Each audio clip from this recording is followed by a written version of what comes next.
Hey everyone, I'm here in this beautiful forest and I wanted to share a few thoughts that I had while coming here. I took a taxi and shared with him part of my experience of burnout, and a lot of it related to where he was and what he was feeling. And well, during that trip, he really thanked me and said that it could be useful to others for me to share my experience and what I've discovered. And so there we are. I'm in this forest here alone, trying to take a break from the city, the computer, the apps, and the phone, which paradoxically I'm holding right now. I'm here really alone, no friends, my wife's not there, and it's quite something to be in the forest alone for a few days. I chose to come here for 2 weeks. It's really an interesting journey that I think a lot of people would enjoy and learn a lot about. And so I wanted to share a bit about what I learned through this burnout. The first thing was really for me to try to understand why I did a burnout. Why did I start working so much, so late, all the time? I worked during weekends, holidays. I worked on top of mountains. My wife even had a bunch of pictures of me having meetings in crazy places. On top of a mountain in Pakistan, another mountain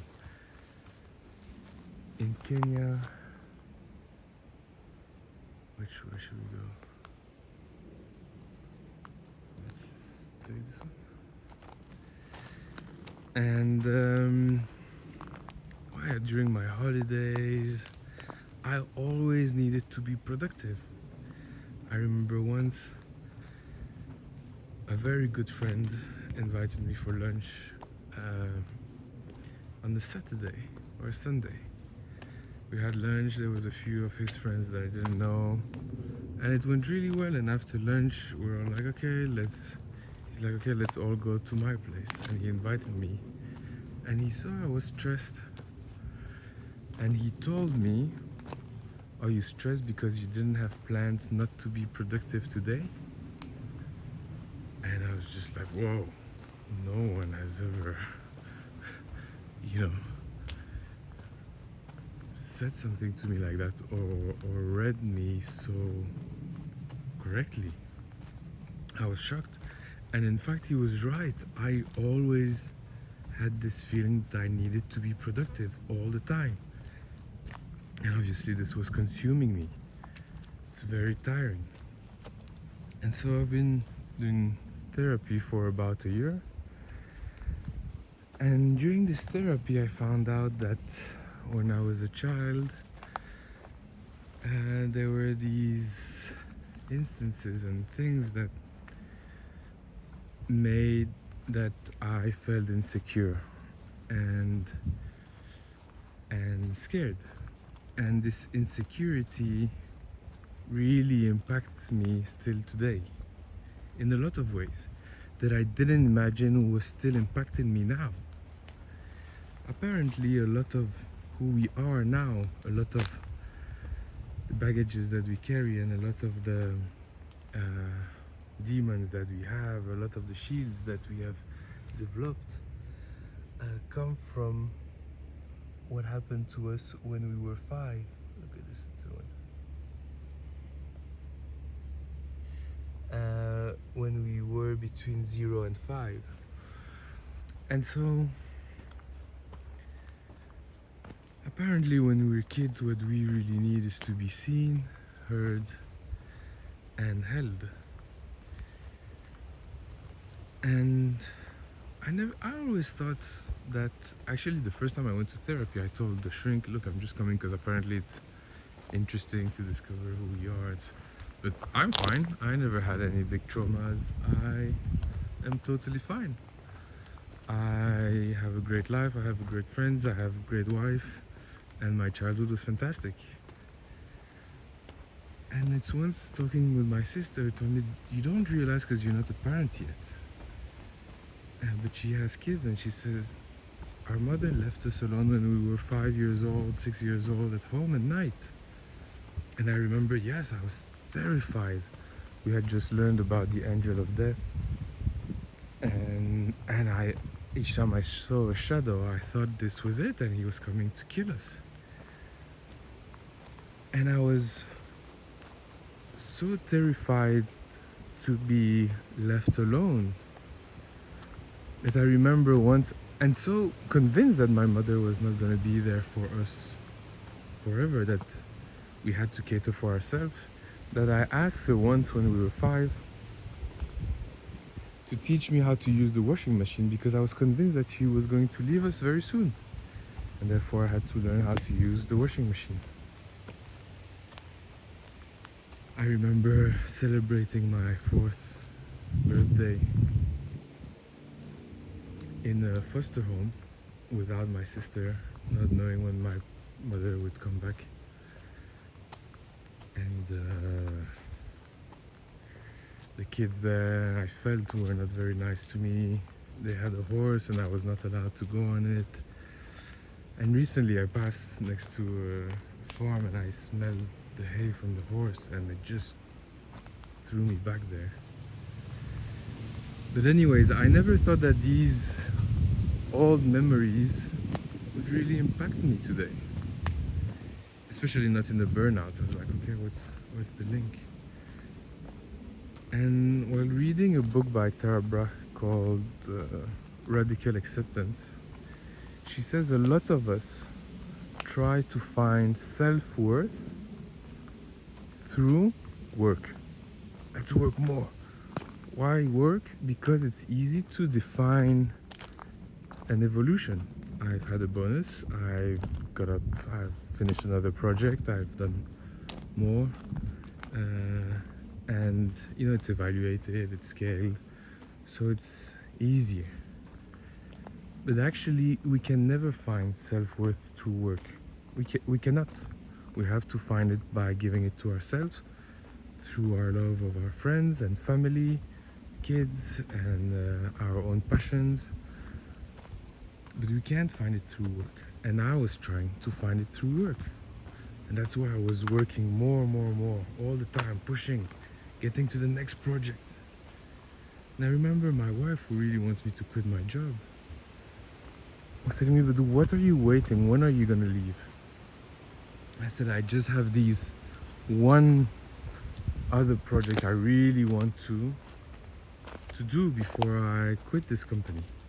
And she said, but look back, the past 5 years you kept saying that there's just this one more project, always one more, and it will never finish.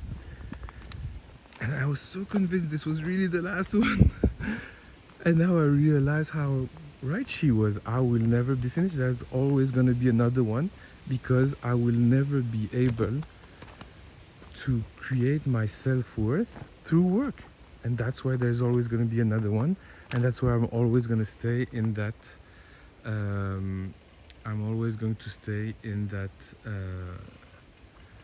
unbalanced environment. And so I did all these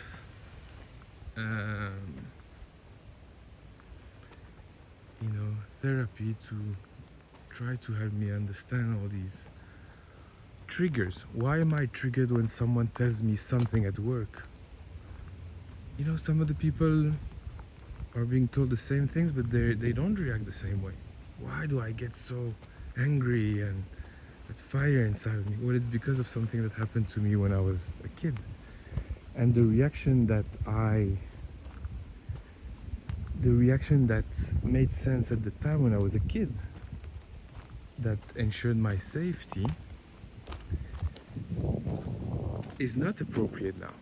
So for example, when someone shouted at me, I would shut down in order to keep the love from my loved ones, my parents and so on, in order to ensure I was fed, because otherwise I would not have food and I would die, and that was my safety mechanism as a child.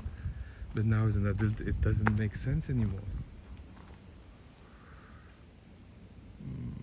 Let's go this way. But now as an adult it doesn't make sense anymore.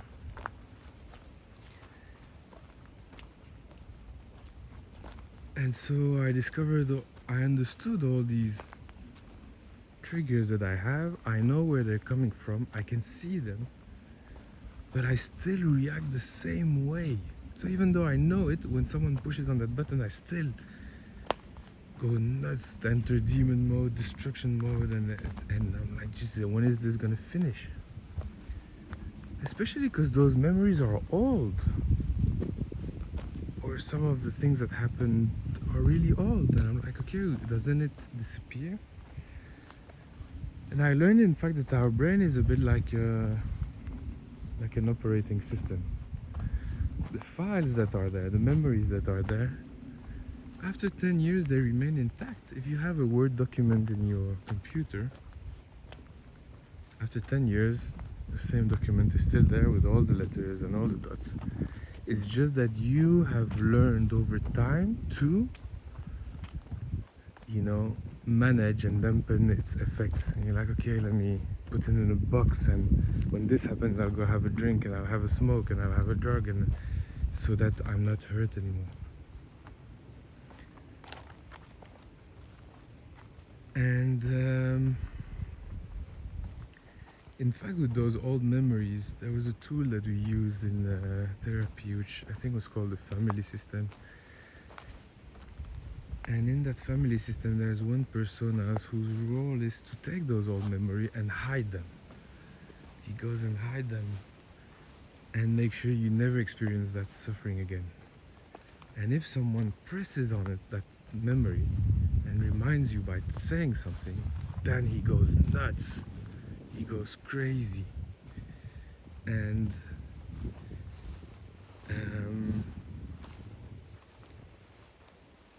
so I was there and I realized all these triggers and all these effects, but I didn't know what to do with them. And I discovered recently, just a few weeks ago, a technique called BWRT, which basically helps you to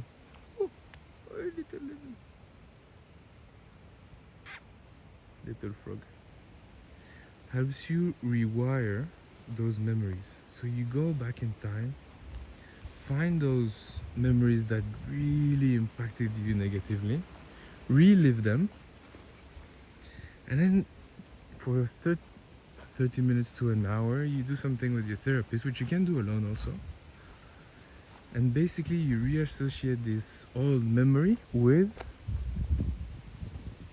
another feeling, another emotion that you decide, so that when someone presses on that trigger, you don't feel that anger and that rage that you used to feel. You feel something else, and you can react more wisely. You don't have that reaction that you had when you were a kid anymore. You have a more balanced one. Should we go there?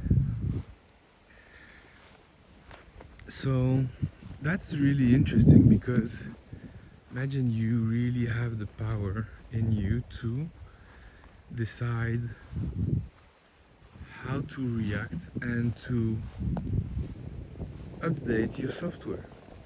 A bit like you have an old app and now you need to download the new version because you're an adult and you want to respond differently. So I've done 4 or 5 sessions. I have to say, I'm really surprised it seems to work. The good thing is you can test it right away. It means after the session, it's only 1 hour per memory. you can test and try to relive that memory and relive it as if it was a 10 out of 10 in terms of emotion. And for me, for most of them, it was difficult to go back. I could see the memory, you don't forget it, but you don't feel it the same way. So yeah, I don't know if you have some experience in terms of techniques that you have used or that you know that are efficient and that work, that are effective to sort of rewire your brain, or at least to know what to do with those triggers once you have identified them. Because before, what was happening is that I had identified all these triggers and all my reactions, and all the techniques I found to do were things to help me manage them. So for example, how to breathe, breath work, yoga, meditation, sport, eating healthy, sleeping well. All of these things would help me manage the reaction, versus the BWRT, which is the rewiring of your brain, helps you define a new reaction to your triggers. Because managing your reaction takes a lot of time and energy, and it's not very easy, because once you're in demon mode, and my wife always tells me, come, let's breathe, let's do this. I'm like, no, I just want to break everything and burn everything down. That's obviously not a very smart way to go about. And so I can't use those techniques at that time. I can't. Because I'm in demon mode. So you can't tell me go meditate now. You're like, oh, well, I can meditate when I'm well. That works a bit. But when I'm not well, I'm not gonna, I don't know for you, but for me, it's not something I'm keen to do. Or it's not something I've managed to do at that time. Oh, I think this is the end of this. So yeah, I wanted to share. I wanted to share a bit where I was and what I did, and basically, it's interesting. I'm finding myself in this forest because the way I picture my journey, it's been 2 months and a half. So what happened is, at work, my colleagues saw I was not doing well, and they forced me to go and take 3 months off, which I think was a huge opportunity they gave me. And I know it's not easy for anyone to have 3 months of leave like that, but it really gave me time, because even during the first month, I started to do tons of things and go there and go here. I was not relaxing. I was not working on myself. I was still in the system of more production. I need to do more. I need to prove to myself that I'm still worth it, and I need to launch a new project and do these things to show that I'm still worth something. Unfortunately, one of my colleagues said at the end of the 1 month, because normally the period was 1 month, said no, take another 2 months. I think because he knew that to disconnect, it takes time. It's not a day or two. It takes a lot of time and will. It's so hard to really disconnect. It's really hard, but it's so worth it. And so what I'm saying, it's funny that I'm here in the forest, because the way I see this whole adventure is, I see us all, or at least me, on I was on the freeway going fast in the fog. You don't really see where you're going. Everyone's going there, and the productivity road, more, go. And then each time you want to feel your emotions, and you say, no, work more, so that you hide everything. Hide it. And then it will go better. Hide it, have a drink, have a smoke, go party, so that you don't face all of this. And even if you want to face it and you're at home, but the reality is there's so many distractions. Let me go see my friends, let me turn on TV, let me do the laundry. Then you don't really reflect. That's why I think really forcing yourself to disconnect, and I wonder if in some of the religion, force you to take a day off on Friday, Saturday or Sunday, I'd really like to try it now that I've tried for an extended period, tried every week to really disconnect everything, to force myself not to do anything. And it forces you to have these kinds of reflection, because you're standing with yourself now. You're there alone with, sorry, with yourself.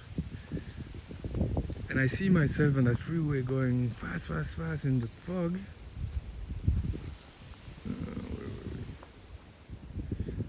Going fast in the fog, and then at some point I have an accident, just like this. What's it called?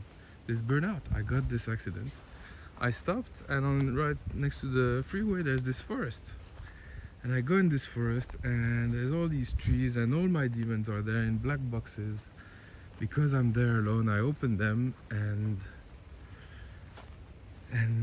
this is me. I start to discover myself. I start to discover my demons, and I open them, and I deal with them.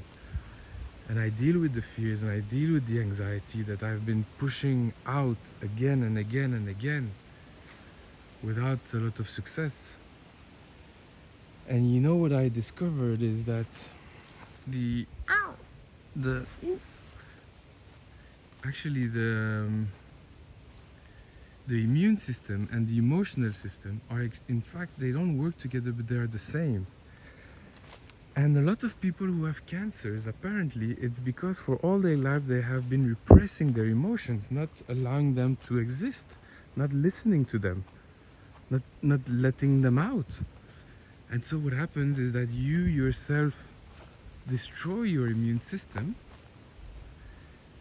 and then when there are cancerous cells, which we have all our life in our body, and our immune system is able to kill them, at some point it's not able to kill them anymore, and that's when the cancers start developing. And so this really scared me. I'm like, shit, I really need to I really need to do something. I need to be conscious of what's happening, and I need to stop working that hard, try to find self-worth in other things, and start really living. I don't want to get back on this freeway, run, and in the smog, and get higher pay and do more projects and have the car and this. No. To do what? What I want is to be on a parallel road, less busy, calmer, like a wise man, and just chill and enjoy little things. It sounds easy to say, obviously, but I want to change. I want to change. And again, coming back to my initial point, I discussed this with the taxi driver and a few other friends before, and not all, but part of it resonated with a lot of people. And so, yeah, I guess that's why I wanted to share this, and also share my lovely little walking boots. And voila, I hope you liked exploring this forest with me. And yeah, leave your comments on where you're at, and I'd love to know if you have found other tools to either rewire your brain. Have you tried BWRT? What is the effect? Have you found other techniques to rewire your brain, or to at least change the reactions to the triggers that you've had in the past? Once you know your triggers, what do you do with them? If you have other techniques, I would love to know what they are and how efficient they've been. And yeah, you know, it's funny, there was this I forgot, one of the reasons I love listening to the radio is, compared to the likes of Spotify or my own playlists, is on the radio at that same moment, you know, there's like millions of people feeling the same thing. And talking about, you know, burnout or depression or whatever, just knowing that there's so many others that are in this exact same spot right now. And, you know, we're not the YouTubers, Instagrammers showing you how to live your life and be productive, and I know, and I'm a millionaire, come see my webinar and become rich and become happy. No, I am not well, and I am okay to say it, and just knowing that there's other people helps, I think. Well, I wish you a beautiful day, and bye bye.